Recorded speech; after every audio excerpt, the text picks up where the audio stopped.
Okay, guys, my third seat on this trip. I'm headed back to LA. You can tell I'm at an airport.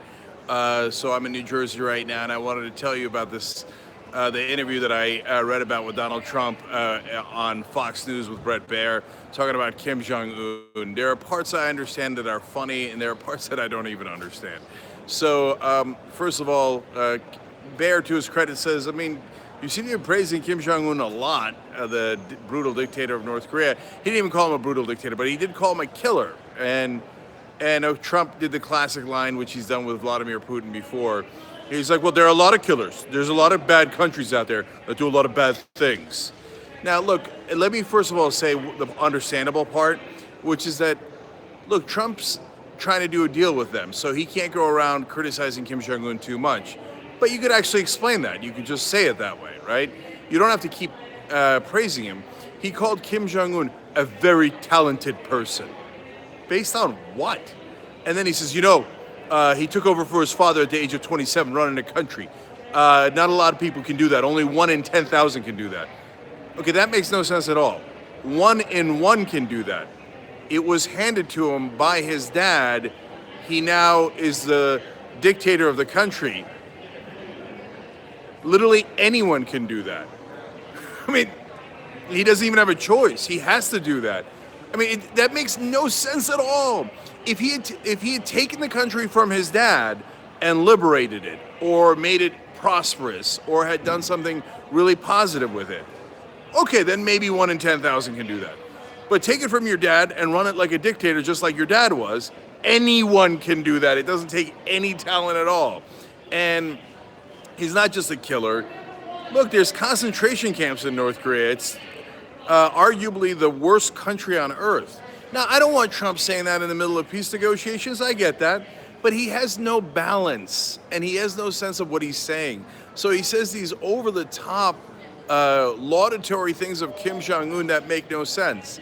So then the part I didn't understand at all is he's like, well, North Korea is a very tough country, and they have very tough people.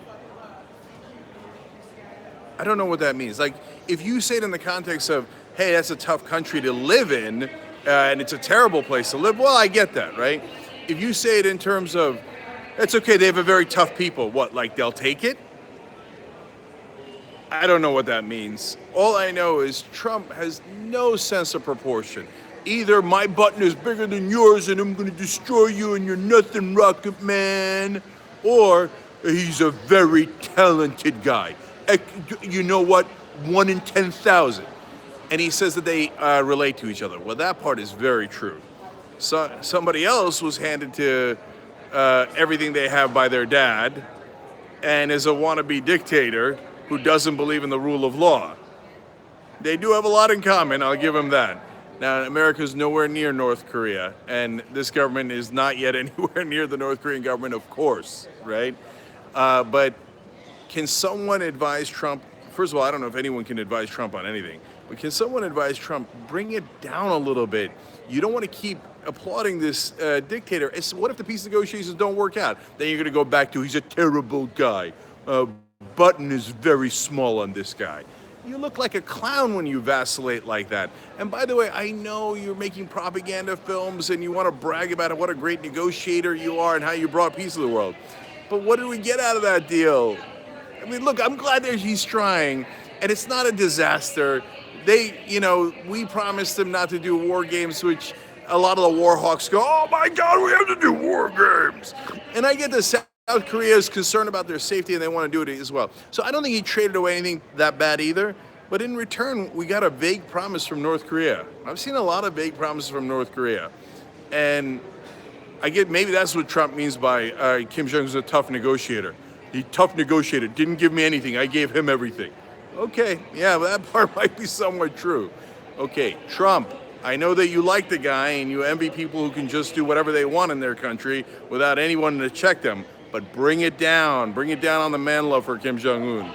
It's getting a little unbelievable. I had to put it in at the end. I had to. Okay.